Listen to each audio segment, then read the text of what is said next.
The Queen of Granada, by M. Riff.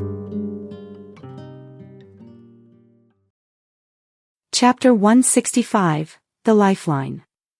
Rita stopped petting Espanto, placed him on the ground and stood up. The cat gave her an annoyed look and sauntered away. When they got home, Nuria gave her mother a detailed account of their visit to the library and what she had discovered about her car. She persuaded the mother to promise that one day the three would venture into the catacombs to retrieve the car. In return, Nuria assured her mother that she would keep it a secret from her classmates and teachers at the kindergarten. In the following days, she repeatedly asked when they would explore the catacombs. At last, the mother's patience ran out, and she replied, "I think you should go with Rita without me. I don't think I can find time for that." Nuria agreed, but she refused to hold the net as a lifeline through the catacombs. However, she quickly agreed to Rita's idea of connecting two empty cans with a piece of yarn to establish a contact line. This way, she could go with one can and regularly update the mother, who would have the other can in the kitchen.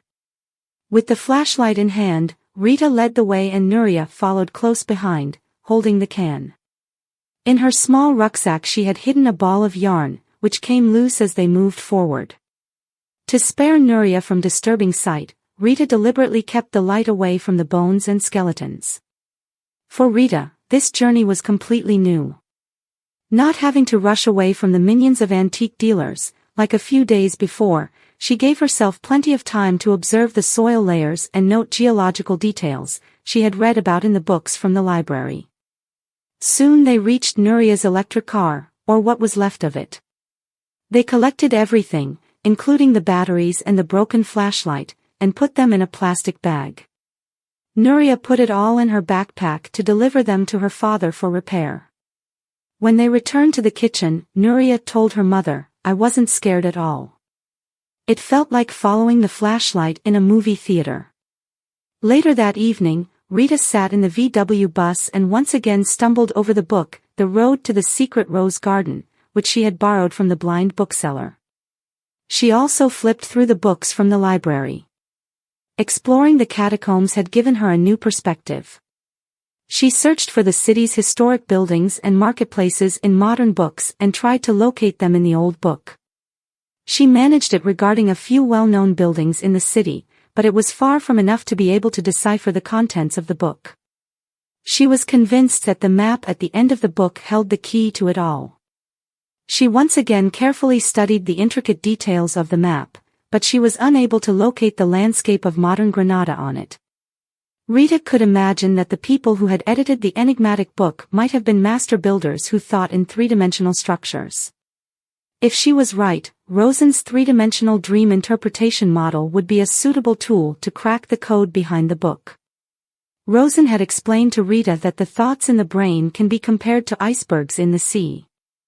In the same way that only a small part of an iceberg is visible above the waterline, only a small part of our thoughts is available to our conscious mind where we make conscious decisions. The majority remain submerged in the subconscious.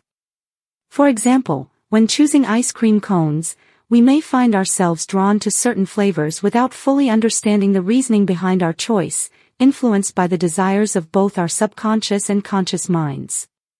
During sleep, our senses shut down, allowing our subconscious mind to take over, like an iceberg disappearing beneath the water's surface. Dreams manifest when countless thoughts, like drifting icebergs, appear in our mind and weave together into a virtual reality. To understand a confusing dream, it is necessary to imagine this process in 3 dimensions. You then have to trace it back to the sensory inputs that affected the brain, could have been a few hours ago or several years earlier. Late at night, Rita finally turned off the light and crawled under the covers. It took a while before she could fall asleep. In her dream, the map was detached from the book and transformed into a 3D hologram floating freely in the air. It was fragmented into small cubes marked with the names of different places in the city. Her brain assembled these pieces like a giant 3D puzzle. Rita woke up drenched in sweat.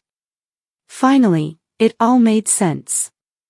The book was not a simple geographical description of the land beneath the Alhambra. It was a handbook for producing a smaller-scale replica of the castle.